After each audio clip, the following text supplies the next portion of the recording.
दोस्तों, मैं गायक कलाकार विष्णु यादव लक्ष्मी विष्णु ग्रुप से चकमान सिंह कांवल भदोही की धरती से समाजवादी पार्टी की तरफ से एक संदेश भरा गीत आप सभी के बीच में भेज रहा हूं।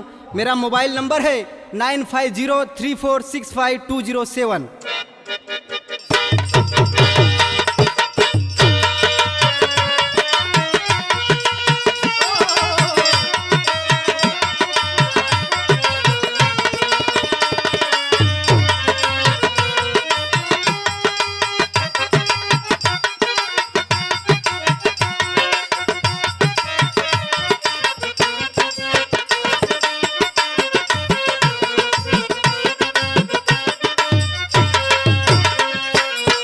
ये देखा हमारे मास्टर बहुत बढ़िया इशारा करत हैं। कैसे? समाजवादी का झंडा अरे लहरावा मीताऊ, अब लहरावा मीताऊ हो, फिर से अखिलेश यादव के जितावा मीताऊ।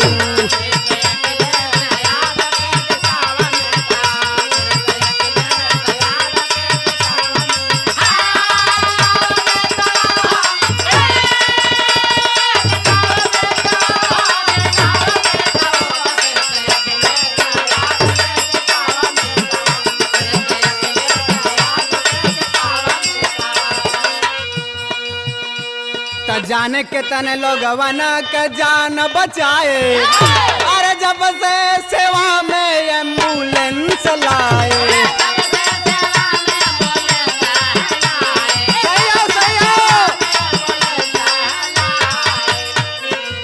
मुलायमा का सपना अरे सजावा मीताऊ, अब सजावा मीताऊ हो, फिर से अखिलेश यादव के जितावा मीताऊ।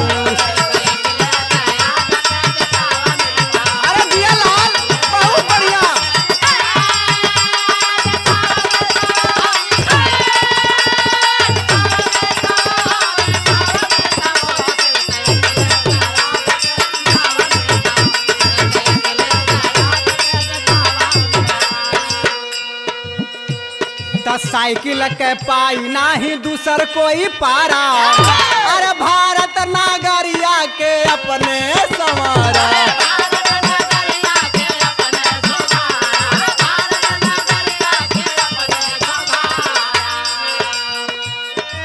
तब विरोधियन का छक्का अरे छुड़ावा मीताऊ, अब छोड़ावा मीताऊ हो, फिर से अखिलेश यादव के जितावा मीताऊ।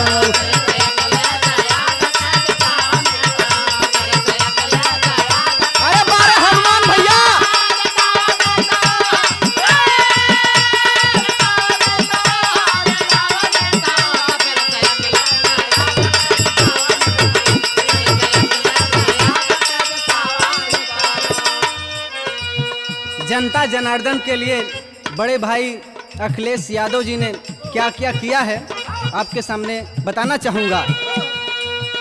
कि लेपटा पर संग दिहल कन्या विद्याधन के, अरे समाजवादी पेंशन मिलल दुखियन के।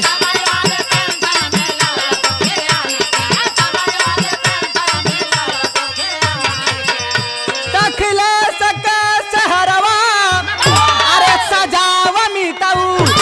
सजावा मीताऊ हो, फिर से अखिलेश यादव के जितावा मीताऊ।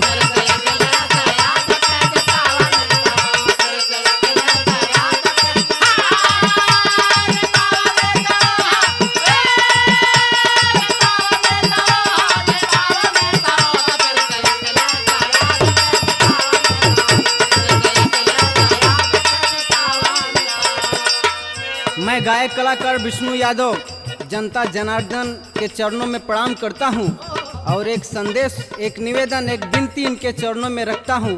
अगर अपना फ्यूचर सुधारना है तो क्या करना है?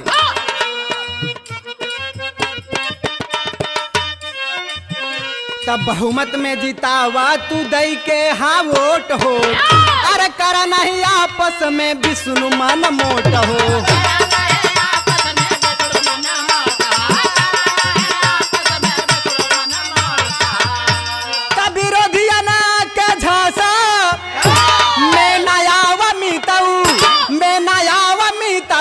फिर अखिलेश यादव के जितावा मिटाऊ